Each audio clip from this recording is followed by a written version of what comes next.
Hello everyone.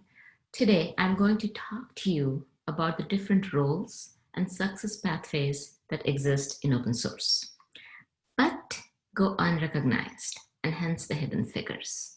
I'm Anita Sarma, and this work is in collaboration with my friends and colleagues at Bitergia and Northern Arizona University.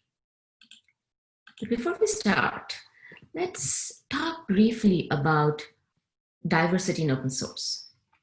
We are all here because we care about diversity, and many of us are researching about diversity and inclusion issues in open source. It is really important because one, open source is now creating a lot of technologies that is central to the rest of the world. And research, and we know that more diverse teams means more diversity in thoughts, meaning better products and actually better satisfaction in teams. Moreover, now open source more than ever is creating pathways to success and hiring and career. So if a large segment of people are left behind, they are being underserved and cannot grow. We know that the state of diversity is pretty low. It's very imbalanced compared for gender, language, the countries. But the good news is that more and more communities are started to think about it. For example, Apache Source Foundation, arguably one of the oldest open source organization in the world, has started to think about EDI and seeing what they could do to make things better.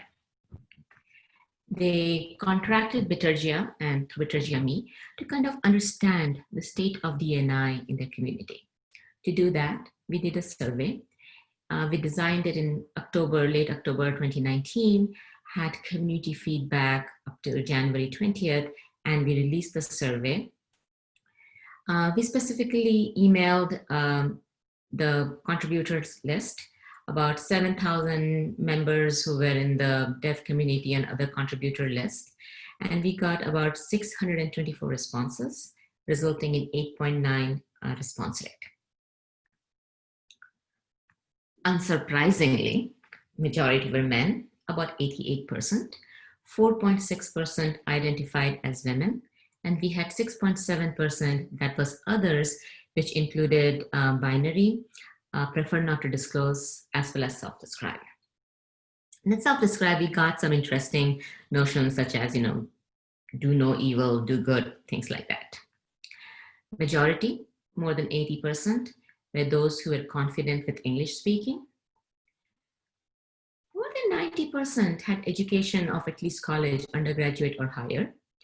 And they had the privilege of volunteering at least about 1 to 2 hours per week, and that was the majority. And this question was volunteering for OSS or outside, in a week, how much volunteering time do you actually have? Of course, the note is this is self-selection.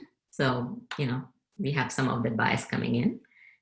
But if you look at the average ASF contributor, and this was more than 80% of the people would fit into this mold, would be a 40 years old man, speaking confidently in English, born and lives in the USA, has a bachelor's degree, is volunteering, and has about 1 to 2 hours per week for volunteering.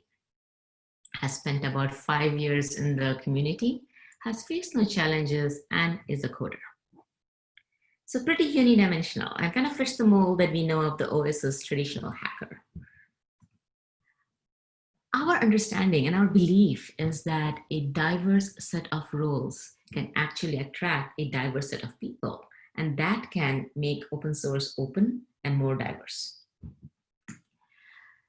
As a first step to understand that, we wanted to look at, okay, what are these different roles and activities that exist in open source that as any community needs that to be cultivated and nurtured. And to do that, we interviewed 17 successful open source contributors, and they were successful because they were giving talks at OSCON, and we kind of talked with the panelists from there and kind of snowballed a bit out of that. The question we asked was, walk us through your career journey from when you started to now. And we transcribed the interviews, qualitatively coded them, found out those roles and activities and the pathways that our participants took, and did some member checking. We were able to talk with 9 participants. And this paper, this work is published at CSCW 2020, so it's breaking results. What we found that in addition to the project-centric roles that we know that is part of the open source model, the Onion model, the joining script, we also found community-centric roles. And it was pretty prevalent. 14 out of our 17 interviewees had participated in these roles. They were community leader, community manager, including advocates, mentors, license managers, technical writers, strategists, as well as treasurers. Participant P3 score kind of brings home like how this diversity of thought helps build this community. They said, all of the team members brought this insatiable curiosity about what the other around the table had to contribute, and generosity with what each had to contribute. Next, we looked at the path that these successful contributors followed, and we found 3 main categories. The first category is kind of the classic joining script, starting lurking in open source and then becoming an OSS coder. Here is pathway for one participant, P5, who started working on maintaining small libraries in a big project, suggesting patches, and then moved on to maintaining packages of a large OSS product. We found about 11 out of 17 interviews fall into this category. And here is P5 score that says, I kind of dabbled in Linux a bit and then started running Linux kind of more heavily. The second category were those people who went from the coding to non-coding world. And we found 7 out of 17 interviews to follow this path. Here is participant P7. So lurking, becoming a coder, becoming an OSS coder, and moving on to community manager, where they contributed to the project's process and governance, as well as, giving directions.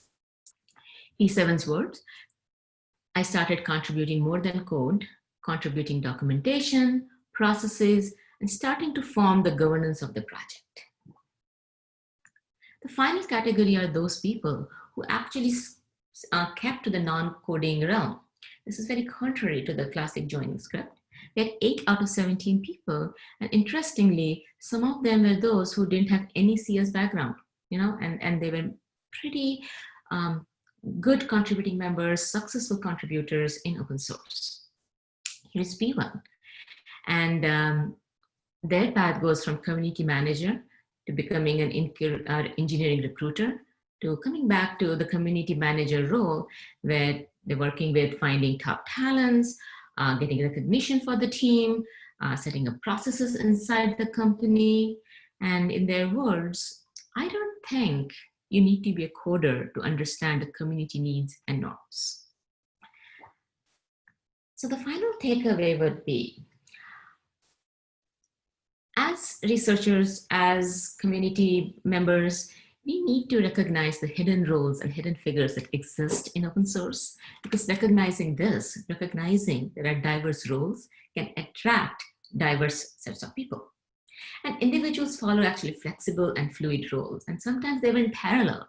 If you did the math, we had more than 17 across those 3 categories, right? They're following flexible roles and sometimes parallel paths actually.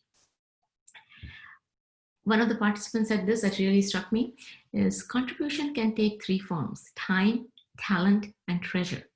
And what talent means is different for different people, and you need different types of talent to make your community successful. So what we need to do is identify support to help each individual reach their success. And in words of Van Krol, occasionally humans make elaborate detours, strive for bigger things in life, and undertake long voyages to find the gold at the end of the rainbow. And it's our work, our duty to kind of highlight these different pathways and different parts at the end of the rainbow that exist. And what is success? That's an interesting question itself, because that is multifaceted. That's future research. I would like to end by thanking Griselda, who was our contact at ASF and started this work. the ASF community members, our interview participants, and of course, our students and collaborators. I leave with the takeaway and any questions.